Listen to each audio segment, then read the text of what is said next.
This is a Glass Box Media podcast.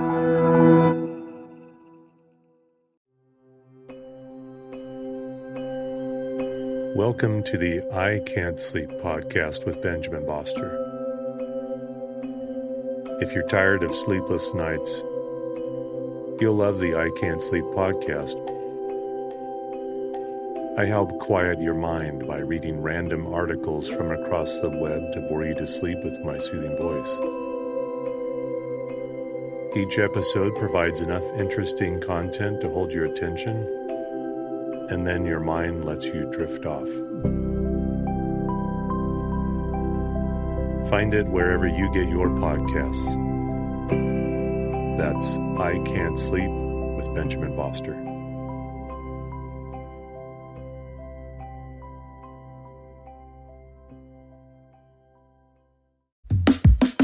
Have you ever wondered what the top 10 most streamed 90s songs are? Or what about the top 10 highest paid dead celebrities? Hi, I'm Nick, host of the 10-ish podcast, a comedy podcast covering top 10 lists. Every week, me and my various sidekick hosts share trivia, fun facts, and hot takes as we try to guess each other's top 10 list. Here's a little preview. And it turns out people will just shock a guy to death if someone in a lab coat asks semi-nicely. Chickens outnumber humans more than 2 to 1. It is the only R-rated film to gross $1 billion. With more than 200 episodes and counting, there's sure to be a top 10 list that tickles your weird little fancy just right. Laugh and learn every week with 10-ish podcast, available now on all podcast apps. That's 10-ish podcast.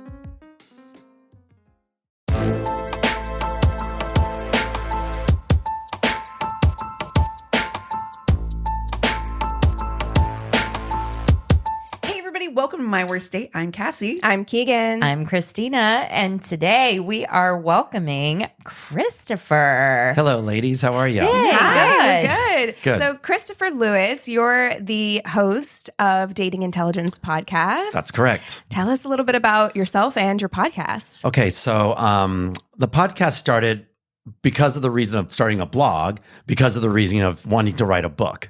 And so I was in the space of saying that I'm going to finally write a book. No one knows who the hell I am, but I'm going to write a book, right? Yeah. On Awesome. relationships and dating it. and everything else. So I got 6 chapters in, and I was like, wait a minute, no one knows who the fuck I am, so who's going to read this thing? So I started the blog, thus creating Dating Intelligence, which eventually turned into the podcast, which is now a big brand, which I'm now actually on the road as well, doing public speaking with it now and everything as well. And now I'm a dating coach as well. So it's all under one hub, and I had this vision when I started Dating Intelligence on what I wanted it to be and what it has become. So I'm kind of in step with certain things and staying in line with that, and we'll see where it goes from this point on. But it's a good run so far. And how did you have a co-host, Jamie? Yes. Mm-hmm. How did you guys come to meet? How did you guys come together and decide to even have a co-host at that point? So when I knew I was going to start a podcast, which was also during COVID time, it was that thing where I was at a friend's house, and she's a Playboy playmate, a really good friend of mine. And so one of our friends was having dating problems. So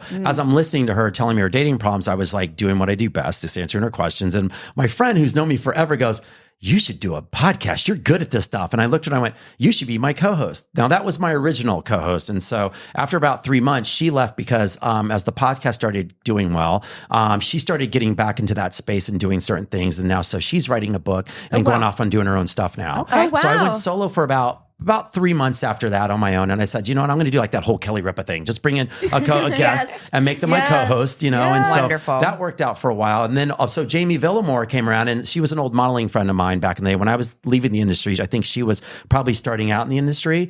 So I knew how big that she was, and I wanted her to come on the show as a guest. And so she thought that, hey, I think I want to be your co-host. And I was like, I'm not really looking for a co-host, but you'd be amazing. Yeah, right. Yeah. And so, shoot your shot. She really was just like, she went for it. Yeah. Totally. Mine's now. And I was like, but I just wanted you to be on my show. But she thought, you know, if I'm going to be your co-host, I was like, whoa, let's pump the brakes here for a minute there. But I looked at her and I was like, you know, I'm kind of like the Howard Stern, and I just need my Robin anyways. And so I go, you know, I can make you to become the best host that I need. And so she's been my co-host ever since. And since then, she's gone gone from, once again, her ride to doing certain things. Now she's done other podcasts. She's best guest on other shows, and because of being on the show together, she's become a lot more since then. Like she's more extroverted now. Yeah. She loves going out doing more things now as well. So I really appreciate her as having me as my guest, and I'm my co-host. And I know for you guys being together as well, it takes a minute to find that synergy. Your groove, it really does. Yeah. I think that we had a little bit of an advantage just having had been friends for a really long time beforehand. So we already kind of, I think, had a bit of synergy. Yeah. But I think, like you said, podcasting is one of those things on the surface that looks really like just sit down with a mic and start talking, right? Right. And you realize that, and part of it, there's a part of it where you're like, this is for the audience. And I think that sometimes you start to over worry about the audience, when sometimes if you can just relax into having good conversation, people are like, oh, I feel like I'm sitting with my friends.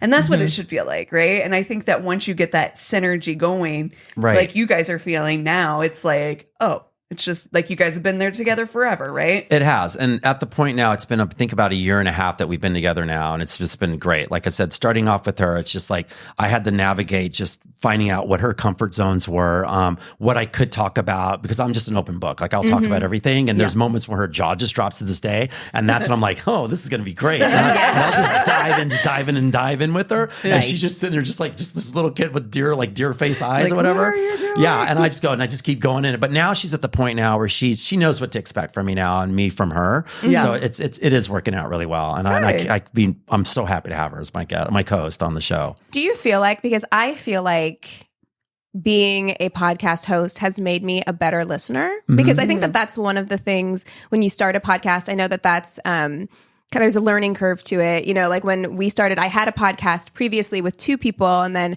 having a podcast with 3 people, and now having guests on.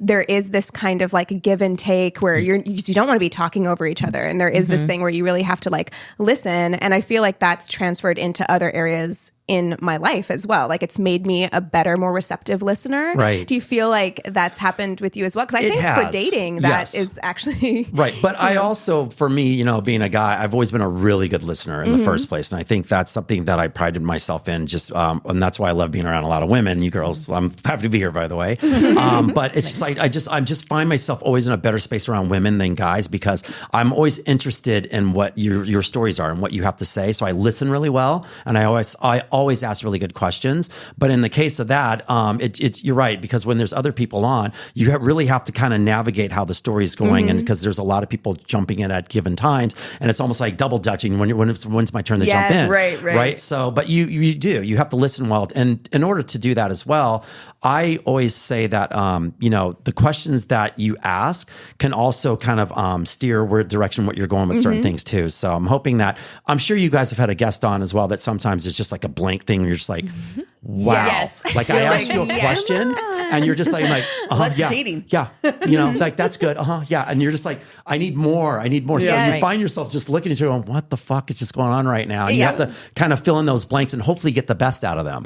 And we've had that with a few guests as well. Sure. Like I remember Marcus Allen was like that. He was a great guest, but he, at the beginning of the show, he looked at me and goes, I don't know anything about dating. I don't want you to ask me anything about relationships. And I go, and I'm like, why are you on the show? And so he sat there and like, now I'm looking at my notes going, crumble, crumble, crumble, throwing them away, going, what? And as Jamie walks in the door, she has no idea that he just told me this. And now the show's starting, and I'm looking at him going, what am I going to ask this guy? Yeah. So I go, you know what, being a good listener. So I started the show off like I normally do. And so I said, well, how are you doing? And he started talking, and I picked up little things like that. And he started talking about his kid. And I go, there's the hook right there. Yeah. So then I dove into his kid and what he was doing. He opened up like a freaking flower. Wait, I have it was amazing. What is your sign?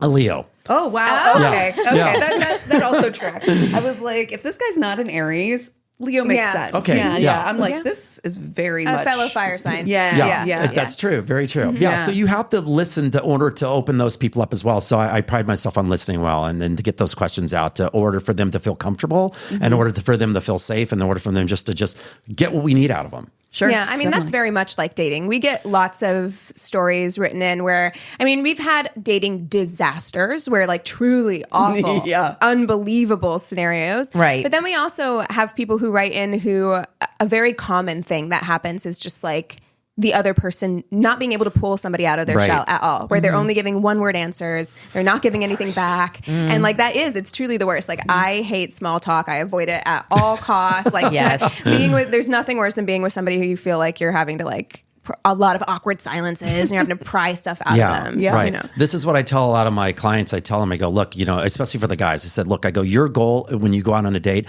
is first and foremost to have fun. But secondly, you need to listen and you need to ask good questions. It's not about you at this moment. If she asks you something about yourself, answer. But for the most part, if you want to be engaged with someone, you need to make sure that you ask good questions so that they can open up. Because first and foremost, they're going to want to feel more safe around you just by doing that. And it's going to make everyone more relaxed and just comfortable in general. And that's where the real fun is. So then I have to ask you, Chris, give us an example of some good questions. I'm sorry, Chris or Christopher? Yeah, you can call me whatever. Yeah. Okay, good. I was like, maybe I should clarify. We know each other well enough, Cassie, now. Yeah. See money? Yes.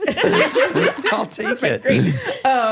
Give us some examples of questions that you love that are really open-ended that help you engage with a new partner. Okay. Like, what is some good leading questions for you? Well, first of all, which you guys probably know and probably all hate is like never ask someone what they do to start off with, about their job, about, where they're living, just anything like that. Just start off from the base of saying like, I always start by saying, how was your day? How was the drive here? Just like, what's your... LA. That's this is true. Like, how was the drive here? And go from that on. How was traffic? That'll tell a million stories already. I mean, you guys walked in today saying what did you say? There's construction everywhere. Yeah. The first thing I said to you, I think, was like, did you find parking? I think is the first thing, so yeah. And then Cassie goes, there's construction everywhere. And I go, I think I saw that. And that's the easiest way to open anyone up at this point, because now we're on the same playing field. That's right. So I don't really have any specifics, but I do say the do nots of just questions about work, religion, politics, any of that crap, as we all know. Those are all off the table. And I always say the first and foremost is like, I never talk about yourself and what you're wearing and how much you have and what you do. Right. Because that's the biggest turn off. So okay, so question then to dive deeper into the do nots. Like you said, no, not religion, not politics. How do you then, I guess I would hope that probably at that point you would know that you're on the same page. Probably you've already we're always very much team put it in your bio. Like if it's something that is like very important to you, like, we've had this conversation many times. Like I have very strong opinions and worldviews about like certain things. If I was dating, that would be in my bio because I'd be like, I don't want to attract anybody who is counter to this because I know that it's a deal breaker for me and it wouldn't work. So it's your non-negotiable in theory. I agree with that. Put them out there as first and foremost. Yeah. If they can see it, then if they're like blindsided by, well, I didn't know that. It's like you saw it and you read it. And by the way, if you didn't read it, then you're not really paying attention. Yeah. And that way you don't have to have that like awkward conversation, because how many times have we seen that too, where somebody's just like out of left field will like 5 dates in, and you're like, he's like, I would actually prefer if you stayed at home with our children, and you're like, what? You're like, that's not at all what I. That's not going to happen. That's not for me. The first time how would you feel about because we haven't been to the moon yet. You're like, what? Oh no! The pyramids are actually batteries. The Earth is actually flat. So when everybody knows this. Wow. I figured there was some fine print. I'm getting my magnifying glass out right now, looking for that right now.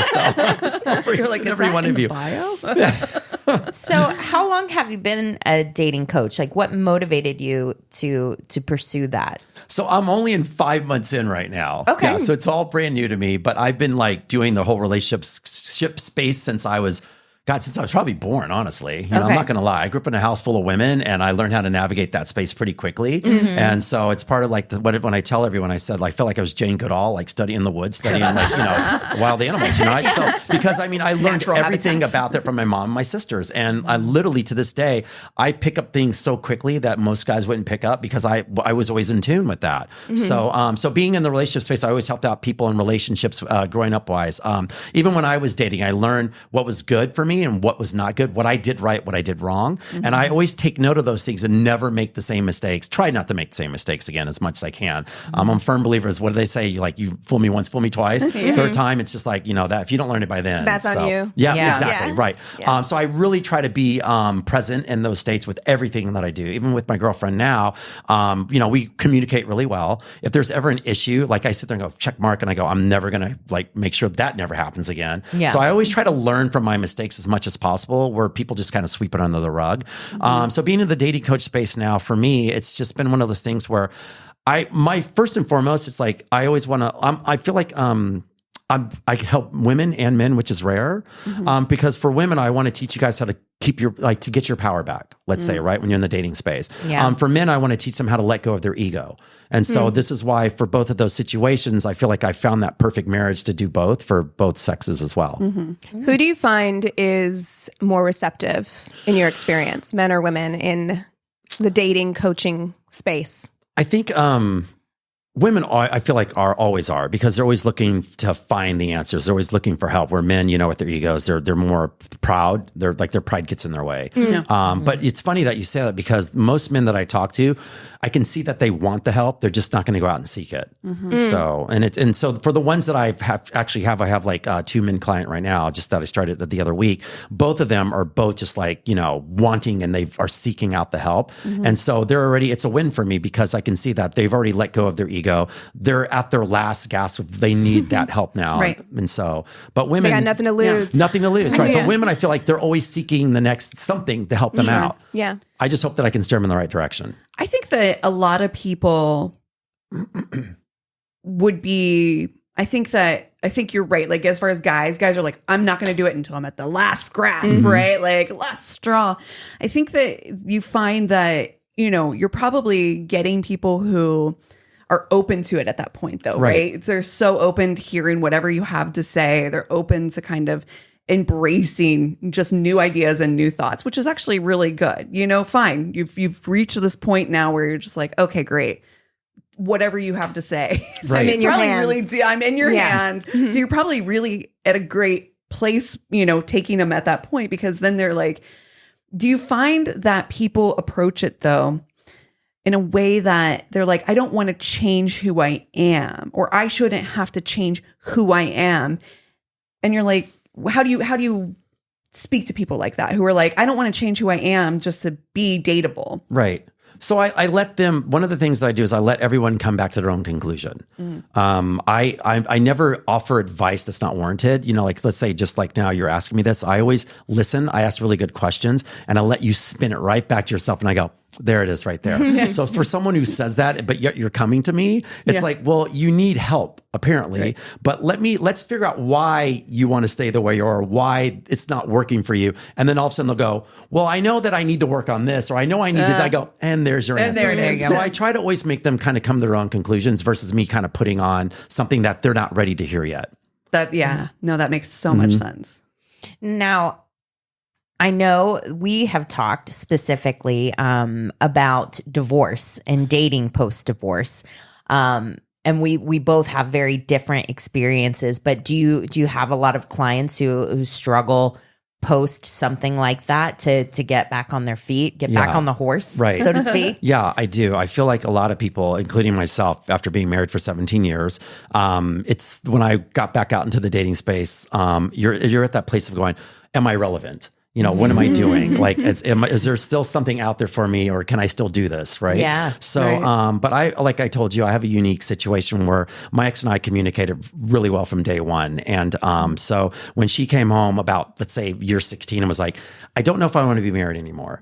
And I said, okay, let's talk about it. And she goes, well, I don't know how I feel, so let's figure it out. And so we went to therapy, and a year after therapy, she came back and she goes, I think I'm done. And we have 2 kids. At the time they were, I think they were 4 and 9. Okay. They're both now 15 and 9 now, 4 and 9 back then. So, when she came home and said that to me, I always said to myself that I would never be a hypocrite. I've broken up, I've cheated in my day, a lot in my day. I've done so many crazy things. Like, we all have to go through that whole process of life. And but I also knew for the fact that I always told myself, if I ever did that if I've done that to so many people, if someone's ever done that to me, how would I handle it? And so she came home and, and she goes, I just don't want to be married anymore. We're done. And so I remember going to therapy 2 days later and had written out this thing saying, hey, can we do this? If we did this and da-da. And she goes, I think I'm done. And I looked at our therapist and said, okay, I will never ask you again. Let's work on our exit strategy. And the therapist is crying. I'm crying. My ex is crying. Oh, wow. And because it was, and I looked at her and I said, I'm sorry that I did not live up to my end of the bargain, because there were things that she asked of me that I did not I did not adhere to. I couldn't at the time. I wasn't in the space to do it. And so it was growth still at some point. And so she needed things from me that I couldn't do. And I understood that. So when I said, I'm sorry I didn't live to my end of the bargain, and that's when I looked at therapists and I said, let's focus on our exit strategy. And so now we're best friends. We get along really well. My girlfriend, all of us get along really well. We do trips together. We do stuff together. And people are just flabbergasted. Amazing. Like, how the I know. fuck do you do that's this? relatable. Like, Totally relatable to me because that's how Healthy ours. divorce. Yeah. Well, I always think, and we've had this conversation before as well, like I always wonder why that can't be the case more often. Like I really do feel like if people could just be grown-ups about it, like, because you know that you grow and you change. You're not the same person, 10 years on that you were 10 years ago. And like, but that doesn't mean that all of the love that existed isn't still there in some capacity. It's just changed, right? People get hurt. They get hurt. Their ego gets in the way. A lot of it is, like I said, it's like the ego especially gets in the way of a lot of guys where now they're jaded, or women feel like they get jaded for the fact that something happened to them and they're left in this position where in theory, I always go, when you met this person, let's say it's 5 years you've been married, right? And you get a divorce, or 10 or whatever it is. I go, you loved them then. I go, nothing has really changed except that, like you said, their paths have changed. Something got skewed along the way. Communication got lost, or you weren't hearing the other person what they were asking you for 1,000 times over, and you still didn't reciprocate. So now they've left you. So why are you upset about this? So I feel like all of us need to kind of dig deep inside of our own selves and figure out what the real issues were. And that's why to this day, I could have left, and been like, whatever, and we could have never seen each other again. But I knew that I had children. I knew that she's a great mom. We got along really well, but there were things that she asked that I just couldn't do. So going back to, daters leaving all that situation now in the dating space again, I feel like you have to find out what you need for you. And you also have to learn from your mistakes, because if you haven't learned from those mistakes and put the blame on someone else, you haven't learned shit. And now you're going to go off and put that upon someone else, your next person that you're with. Oh my gosh. gosh. That's not fair. I'm gonna testify right go. now. It's funny because I was just having a conversation with a friend of mine from back home. We were talking about my ex that we dated for a while, moved out here together, like all of that stuff. Grew a lot. We were like little babies, and like grew a lot. And to this day, like he still talks about me very negatively. Still says like really terrible things about me. But whenever I was talking to my friend about it, he was saying like, yeah, but I know it's not you. Like, I know it's not you. I know it's not true because he's dated people after you. Yeah. He's dated 3 people after you. And after the breakup, it's exactly the same, where he says exactly the same things. He puts all the blame on the person who he hasn't learned from his ways. Yeah. I mean, and so it's just going to keep happening. Right. Because it's continued to happen for a decade, you know? Right. So it's like, it's just going to keep happening over and over. It's just, because you can't accept responsibility. No. For what and it goes both ways, like we said. Absolutely. Like for me as a male, I always say that the one thing that as for other men is just that, we lead so much with an alpha that they're not allowing themselves to look into their feminine sometimes, because it's like that, even though like I've seen a lot of guys that I talk to, and one of the things that I do is that when I'm talking to you, I'm looking into you as well, looking into your soul going, okay, how's this person? Is she a good person or da-da-da, right? But I've seen a lot of guys who can be the biggest assholes, and I'm looking at them going, and I can tell they're the biggest softies on the inside, but they want to keep this persona. Projection. Exactly. Because they're afraid of rejection or afraid of just being founded out, Yeah. But when you're one-on-one with them, they're the most kindest, sweetest, like awesome dudes that I've ever known. But put them back out in the space again, they turn right back into that same old person. And so I always try to tell them, I go, just lead with yourself. Lead with who you are. Let all the other stuff go. And you'd be surprised on how easy life is to get along with other people. Right. But it's that self-preservation, like guarding. You have that like armor up all the time whenever you're out, and it doesn't serve you. And he's never going to be happy. He's never going to find happiness. So yeah. Stuck in the J.O.B. Can someone set me free? I've had enough of this. This life is meaningless. Hey, this is Dan Miller, host of the 48 Days to the Work You Love podcast. Here's a sample listener question. Dan, I barely graduated from college with a 2.4 GPA. 2 job failures have now ended my career with irreversible damage. I'm back living with my parents and have decided that aiming for nothing will at least lessen my disappointment. Are you kidding me? Irreversible damage? Those failed jobs are probably the best part of your education. Do you know the average GPA of millionaires in America is 3.7? Instead of going to grad school or getting a fancy job, they figured out something they were passionate about and knocked it out of the park. Every week, we unpack listener questions and find creative solutions for finding or creating work that is fulfilling, purposeful, and profitable. Check it out on the 48 Days to the Work You Love podcast. Well, we are a My Worst Date podcast, so I have to know, what is your worst date? Yeah. Oh my God, my worst date. I want I have to dig real deep for this one. Yes. Oh my God. The mess. Wow. This is a really good question. And I actually thought about this. I knew this was coming, by the way, today. And I could not think of anything. I mean, I've always had really good dates. I hate to say it. I'm a serial monogamist. Let's just put it that way. And by the way, I've been very fortunate, by the way, that every girl that I meet right away has become either my girlfriend for a very long time. Because I'm very, not that I'm picky, I'm very aware of what I want. Like I know exactly who I'm looking for. And if I talk to you, I already know, okay, there's my checks, there's the good, these are the bads. But like I said, I know right away if that's my person or not. So my worst date, probably in theory, man, I have to go back when I'm really, really young. I'm super young. We love that. You have tattle on yourself too. We call those shame receipts. Okay, well, this is a very shameful one. This is super shameful, and I throw it out there, and people are going, "You did what?" So there's this woman, and I say a woman because I was still in college at the time, and literally, I was out at the bar, and I'm talking to her, and I knew that she was. Hate to say she was married, but I didn't find that out till later. And by later, I mean as I'm taking her back to her house, she goes, "I need to go pick something up in my house." All of a sudden, she comes out the door. There's a guy at the door. I go, "Who's that?" She goes, "That's my husband." I go, "No." "Wait, what?" She goes, "Just drive." And I'm like, "No, I'm driving now. I'm driving away." And literally, so we go back to my dorm. This qualifies. This is right. We go back to the dorm, and now as I'm trying to see if I can get her into the dorm, I come back. She's naked in my car, and now I'm just kind of going, okay, here we go. This is happening, right? So now I go into my car. Jesus Christ. It was my car at the time. So I think it was probably I had a Mitsubishi Eclipse at the time. Amazing. Yeah, because it's a college car. Yes. Picture. She was like, tell me exactly. Yeah. So we go back to the dorm, and I had the most amazing time. And that woman turned me out. Let me just put it this way. Okay. She gave me a lot of life skills that I, to this day, I'm still using. So I can't say it was my worst date, but it was pretty awful. And What was the fallout from that? The fallout was that I had to take her home the next morning and look at her in the face the next morning and be very shameful at the same time, going, why? And I saw her, I think, 2 weeks later at the mall when I was passing by her, and both of us just kind of went like this with our heads down. No. I'd probably say that's one of my worst dates I've ever had. She was 5 margaritas. Yeah. Is that what it is? Yeah. Then where does that put me then? Wow. So, amazing. okay, so hold on. I have just some logistical questions. So how did you? Okay.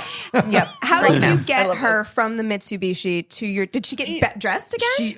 She just put on a shirt, and by then, like I said, I was, I'm a kid, let's say, right? Yeah, but I'm happy, and I'm like, this is gonna be amazing. So what the fuck am I getting myself into? Yeah. Because we just left her husband, and this is really happening, and da da da. She put back on her shirt, and then we just kind of went through the back door, and my room is close to the side back door. Oh, perfect. So we're 2 dorm rooms over, and It's a lot of work to take it all off in a car and put it all back on in a car. We've all gotten dressed in a car. Yeah. It's a lot. Yeah, it sucks. I have to tell you some real stories after all just this. in case you don't know how this state is going to end. Just in case you kick me out of the car, let me make sure you actually keep me at this point, because I'm already kicked out of the house and home at this point. Were they in an open relationship, or was I that do not ever think addressed? so. I had no idea. Like I said, there was a party beforehand, then the bar after that. I saw her at the bar after that, and so we started talking, and she was cute, and I knew that she was older. I was an older woman at the time, by the way, as well. So it was just a win-win for me until the fact that I took her to the house, thinking that this is her home. Yeah. And but then this guy comes out. She goes, "That's my husband. Just drive. Bold of her to be like, we need to go by my house real quick. And she was, you're right. 5 margaritas probably in. If that's what a 5 margarita is, she's probably way more than that. Amazing. Wow. I would not want to be her the next day. I feel like that is a my anxiety could never. Right. You have to go home? No. And I have, I'm a good guy. I had feelings. And I was like, obviously not that good that night, but taking her home the next morning, I felt for the fact that there's going to be some repercussions if happening. It wasn't you, it would have been anybody else. To be probably. Truthful. And I mean, I think we all probably have guilt in our past about the roles we may have played in certain relationships or scenarios. Not to, I think this is everybody has felt that. Maybe not Keegan. It was building up. Serially. No, I look. We've all been there. Yeah. To one degree or another. We've all been 20, skeletons. 19. Yeah, Right. exactly. Right. Exactly. So Been on both sides, man. It's just the journey that we walk. it is a journey. And once again, I think in her case, you're probably right. I there's underlying tones now that I'm really, really looking back at it. Cause like I said, I don't really think about that often, but I had to think that was probably one of my worst. So. Yeah, for sure. Probably worse for me than anything else. I felt really bad. Yeah, I mean, because the guilt that you end up wearing for the whole scenario, like you're not thinking. Well, at 19, right, or whatever, 20, you're not thinking with that corner of your brain at all. No. I mean, you're just like Pleasure Town. Let's get to Absolutely. it. The end. And I mean, and again, we've all been there. I've done some really regrettable things. And to be honest, in that it's place. like, what was the alternative in that situation? Because it's like, leave her there right. with that guy at that moment, whenever everything's like really heightened. As well, like I said, everything just was a blur at that point. Once I saw him at the door and her saying drive, it's that thing in a movie where like, what are we getting away from? Like, I thought I was being chased by someone. Too fast, too furious. No. Oh my God. Some guy waving his fist, running down the street after me. Yeah. Oh no. Like the other guys, you will sleep with my wife. Yeah. We've definitely had those dates on the show before too. Oh man. So you go through like all these different experiences in your life. So you've said you pretty much are like crystal clear on what you're looking for. So we also talk a lot on the show about red flags. Okay. So we gotta get your list of like absolute deal breaker red flags. Mm-hmm. Mine for one is just I just don't like a sloppy girl. And I'm talking about a red flag when I meet them. If things could be going great, we're having a great time. But I always say there's a time like about 1 a.m., 12 to 2 p.m., right? Where if anything starts getting too sloppy for me, I am out. I just don't like it. I don't like a girl who also what's the best word I can use? She relies on you too much. Like she's just always on you all the time. Yeah. Like one of the things that I love for me, one of my biggest things is super needy. Thank you. I love strong, independent women. That's the type of girl I go for all the time. And I they don't need me for anything. We walk the path together. We interchange. We want each other to win. We build each other up. That's every girl that I've dated. Once I learned my space, that's what I look for. And so other than that, I don't have many. And that's something that I tell everyone out there in the, in the space. I say, look, you don't need many non-negotiables because you're missing out on a lot of people otherwise. I just don't need a needy girl. And I just don't want a controlling girl as well. Yeah. So, It really is kind of like the adverse sides of each other too, like extremes on either side. Well, I'm pretty easy. If you can tell, I don't have many. So I feel like people who are very controlling are also very needy. It's just manifesting in a completely different way. Like they're like super needy, and so that's why they need to control the situation. Right. Like they need you to like be a certain way, be with them in a certain way. I feel like it's two sides of the same coin. Right. You're right. And sometimes when you catch it at the beginning and all of a sudden when you're at the end of that relationship, you're like, yeah, I saw that coming. We don't realize it, but it's like that curve, that bell curve, just you saw it misses, and all of a sudden it comes back, you bite you in the ass at the end, and where you finally break up on it, you're like, there's nothing that's changed really with that. So, but one of the things that I do is like, I communicate from day one. Like I put it all out there. Yeah. I do this game, which you guys might need to try one time. I call it truth or honesty. And I say, look, there's no truth. It's like truth or dare, except that truth and honesty are the same thing, except that you go, so Keegan, truth or honesty? And you go, well, I'll choose honesty, Chris. And I'll go, same truth or whatever it is. And I just start asking questions. And so it's that thing of saying, how much can I ask you? And you giving me the honest truth, and how much can I handle? So you get this trust factor of learning, wow, he really is a good guy, or she's a really good person, because you're asking me things from my past that I'm now going to share with you that I don't trust anyone with, or it might be a little too early. If it is, I always tell people, don't ask all the big stuff to her, like how many guys slip and all that bullshit that guys do. Just ask things to get people in there where you actually have their attention now and they feel safe, right? And as time goes on, you start getting more in depth with it, and all of a sudden your lines of communication, they're open now. There's nothing that will ever blindside you. You can ask the person whatever you want. You can feel comfortable, and it just makes for an easier relationship. So I highly recommend that. Yeah, that's pretty much the biggest difference between my past relationships and the one that I have now. With my partner, was like, I threw it all on the table. I'm like, I am going to be completely honest. I'm going to be completely myself. Like, I'm done trying to be My whole life, I was a little bit of a chameleon. Like different people would get different sides of me, but I Very definitely first child. Yeah, I definitely did not let anybody see all of who I truly was until I met Eric. And part of that was because he was so open and calm and asked and From the wanted beginning, to know right? from the That's beginning. great. Yeah. And it makes such a huge difference. I'm like, how did I be any other way? Right. You found a good guy. So different. You found a great guy. Yeah. Not a good guy. You found a great guy. Oh yeah, the way. I'm in a nice guy era. Okay. Now. Like I had to really, I love that for you. really Yeah. go through a lot. A lot of musicians. Yeah. Oh, yeah. Some real bad boy phases. Well, huh? like Yeah. you guys said, we all have to go through our bad to find our good, right? right. And not only that, we need to find out what our tone is, what our pulse is, who we right. are. You know, we need someone that matches us to a point, not to be the same as us, but to match enough with our likes and interests, right. obviously. Yeah. But also enough that they're different enough to let we're our own person at the same time. Yeah. So I think that's you make such a valid point when you talk about that, and this is probably why people do need a dating coach. People don't need a coach to tell them who to who to date. They need them. I would say mostly to tell them who they are, so they can really be in touch with that person. Right. Because once you get that sorted, the other part starts to come almost naturally. Right. It's just like starts falling into place. And, people always say, oh, it'll happen when you least expect it. And that's because you're not focusing on find. Yeah, the pressure. You're focusing on who am I? What makes me happy? And you start to get into that place where you're like, you know what? I'm totally happy with being who I am by myself. That's when you start to you do find that person who's like, because that knowing who you are, being happy within yourself is magnetic. right. It immediately opens up that space where people are like, oh, I want to be, what are you about? Right. Exactly. And you're going to start pulling people who are whole in themselves too.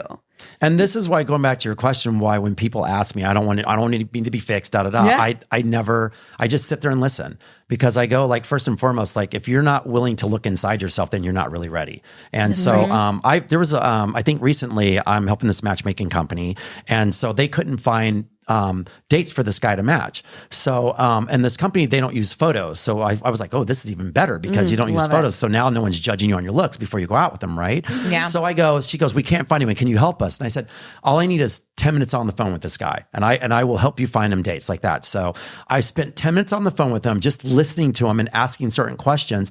I found 3 dates for him, just through friends of mine or people that I knew, and found the right people for him. He went on 3 dates about 2 weeks later after I found him his dates, and had all 3 of the girls that I set him up with said they had a really good time with this guy. Oh, wow. And never Nice. have met this guy, never have seen his face, but just because I listened and understood who he was inside, I figured out what he was looking for. Now, the matchmaking company and some of the other people that he had been with before, he even said they've never set me up with people as good as this, because they're focused on his looks.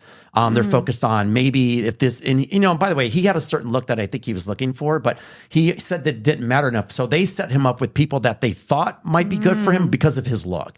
So they weren't matching him up because of what he had on his bio or like that, because, he wasn't the best looking guy or whatever it was. I don't know. I've never met him, but all I know is the girls that I set him up with, who were pretty, great girls, they all had an amazing time with this guy.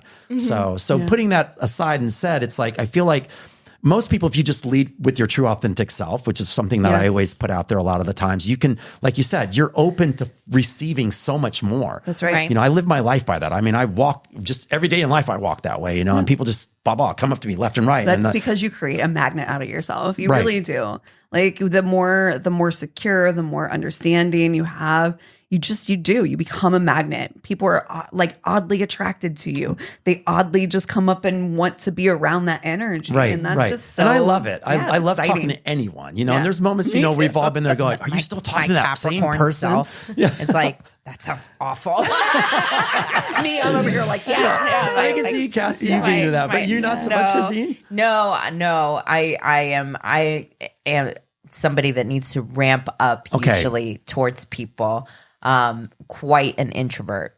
that can play an extrovert. Okay, I But, seek out people like in parties and stuff who are just sitting there by themselves. I seek them out, and I'll sit there and I'll watch them. She's like, just in a way because Melts into couch. because I'm looking at you going, I'll watch how your manners are, and I'll watch your energy, and I go, okay, I think she has something to say, and it's just, but that's just not your MO. But once I sit down and we start talking, all of a sudden you blossom, and now you're open. Now you're ready to go off to talk to everyone now. So I see what you're saying though. Yeah. It's always funny to me because I'm like, extroverts over here. And I'm like, it's really interesting. And I think that,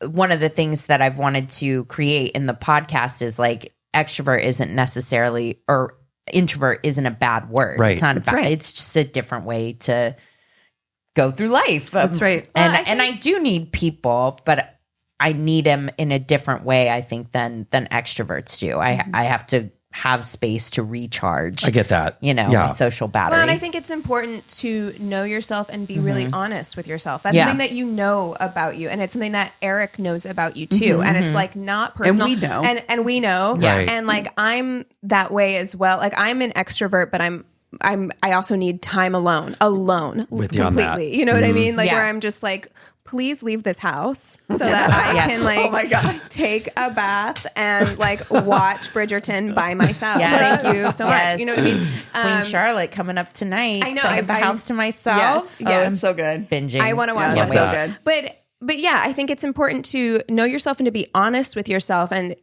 not only will that make you magnetic, it will also attract the right kind of people. Like we always talk about, there's someone for everyone, because we end up having conversations where we're having dates, telling stories about dates where people are just like really not honest, or they come out of the gate, they haven't revealed this big thing, like they're into something being weird, a magician. Right. and it's just like, just be Wow, me. honest.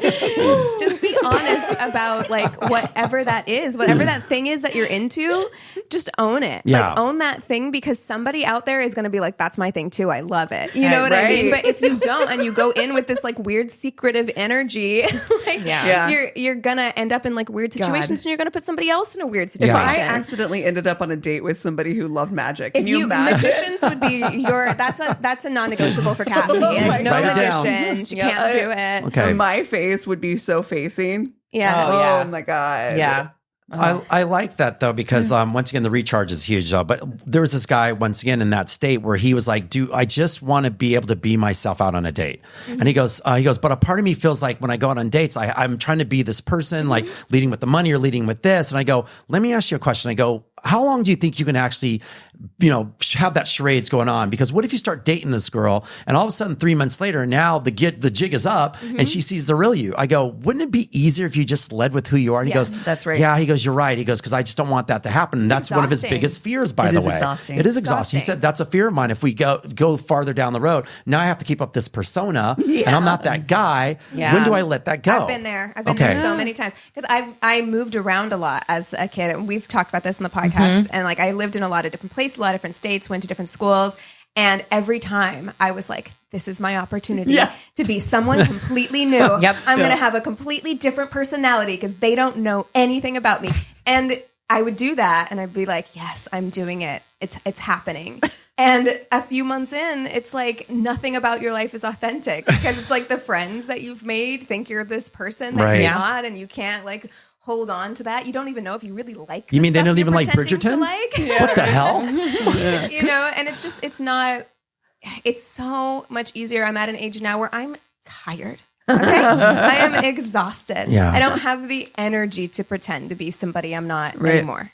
But why does it have to take that long, though? Why does I mean, think It about shouldn't. it. Think about the younger generation. Why does it have to take that long to put on that whole front, like you said, until we get old enough to be tired? And like now we're like, fuck it, we're just going to be Whatever, ourselves. When you yeah. could have just done that in the first place, right? Yes. Yeah, I'm hopeful this latest generation. They seem pretty unhinged, which I love. Yeah. I love. They remind me a lot of Gen X. I think that I mean, it's the reason I have True Blue as a tattoo. It's the reason I have just sweet, just sweet, like I am who I am. Like I am, this is what it is. Yeah. And But I do feel like there's a generational thing that happens there. Like Gen X is like, oh, nobody remembers us anyway. We'll just do whatever the fuck we want. And millennials, I felt, had this pressure put on them to perform in a certain way. It was a very performative generation. Yeah. Mm-hmm. And I do feel like there's authenticity is coming back with Gen Z, but there is always that fear. And I think that that's one, a natural human thing. And I think it's two, a natural thing that happens when you're young and you are still figuring out who you are. Right. Because the thing that I see now is the popularity of aesthetics is highly, highly popular, where it's like, if you are like, you have to be, I'm cottagecore, and you assign yourself an aesthetic, be that forever. and then you have to be that, and everything you own has to look like that, and everything in your apartment has to look this way. And I see that happening a lot online as well. And I'm just like, everybody take a big step back from like all of that. Like, who cares? Yeah. You see something that you want to buy that you're like, I like it, get it. It doesn't matter. Like, it's all part of who you are. It all makes you a complex, unique, beautiful human being. And you should just embrace all of that. You know what I mean? Like, it's... Yeah, I would like to normalize like trying on different aesthetics. Yeah, try on it, everything. And also relationships. Yeah. There are definitely, when I was dating, one of the things that I actually started to enjoy when I finally started to enjoy dating was being upfront and clear about my intentions, and just being like dating people. I mean, beyond my couple non-negotiables, but stepping outside the comfort zone and being like, you know what? I will actually go out on a date with this person. I will leave my house Wednesday at 10 o'clock at night and do this. And it was really fun to do something that was like outside of my normal day-to-day. Bringing myself out of my comfort zone a little bit more, I think was good for me. But I have to know how you feel about dating apps, because you were married for such a long time, then going through the divorce and dating apps and being a dating coach. Like, what's your feeling about yay or nay? Or that's a really good question, bad, by the pro, way. con? Yeah. I always tell everyone the matchmaking is where it's at for me. I did get on a dating app when I got done with when I was separated. Let's say I think that first 3 months, I got on Tinder. I didn't know what the hell to get on. Honestly, there were so many apps. And I asked people, and they're like, "Well, get on this." And then I was looking for a hookup. I just wanted to go out there to see if I was relevant. Right. Yeah. The first date I remember was let's see, I was 45 or something like that. I think the first day, this is a few years back, she was, I think she was already a grandmother, giving her but she was like 52 or something. And I'm giving my daughter away. And she goes, come to my house. So I drove like 45 minutes outside of town at 10 p.m. at night, by the way. Oh my God. Always. Went to her house. We ended up meeting at some bar. We ended up talking. You know, she was a great woman. She used to date, I think, like, what's his name? Eddie Murphy and the guy from, Coming to America, his partner in Coming to America. Oh my gosh, Arsenio Hall. Right. So she dated him back in the day. So we were talking about that. She goes, I just don't think our age gap is done. And I go, you know, that's fine. I got out there, right? So the second one's where it happened for me.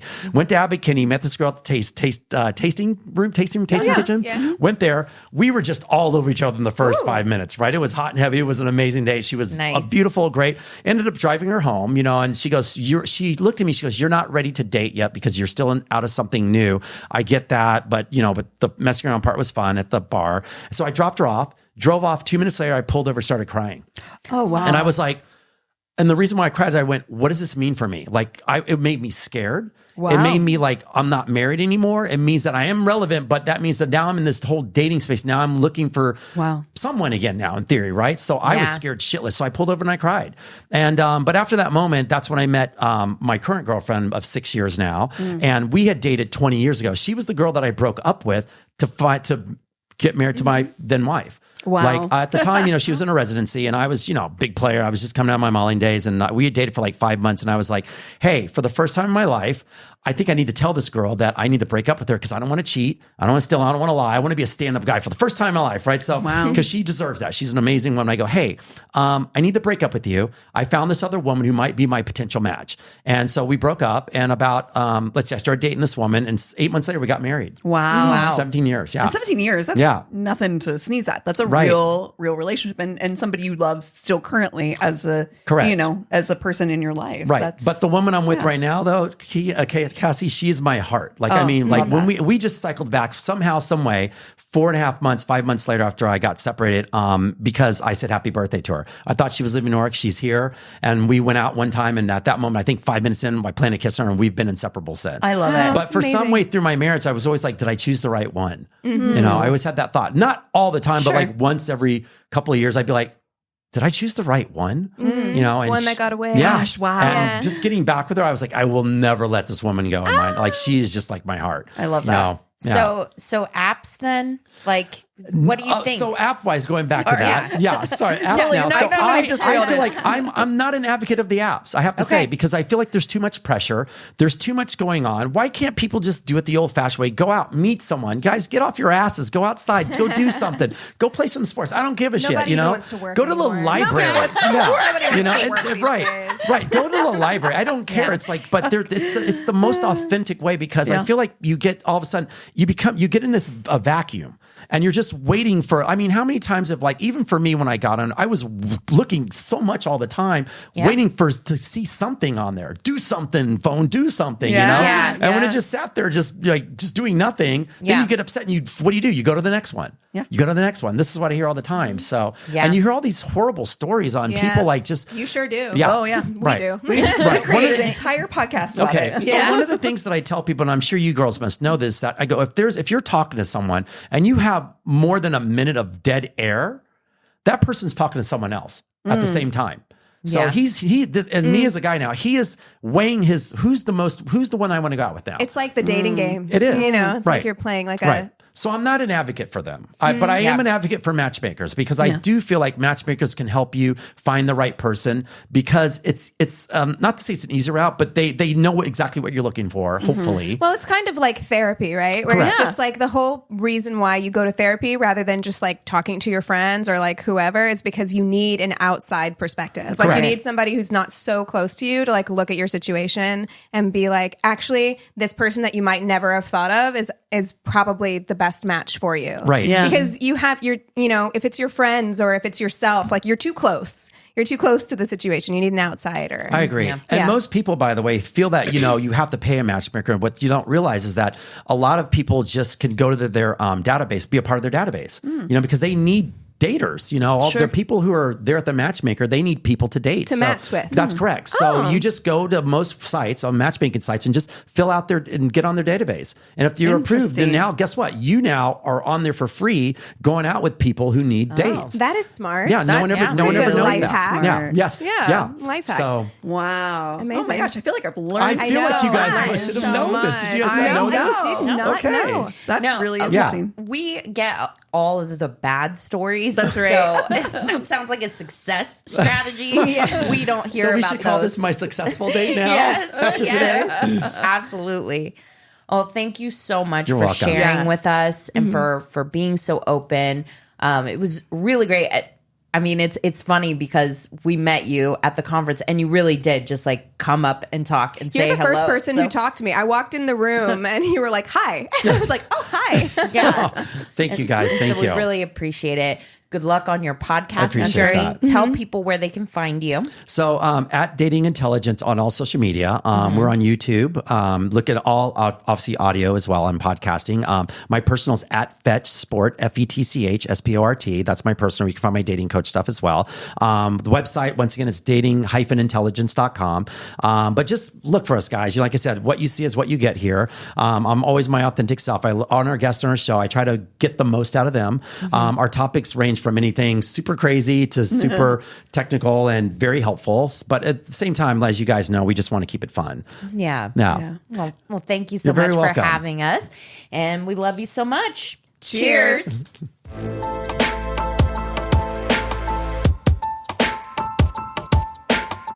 This is a Glass Box Media Podcast.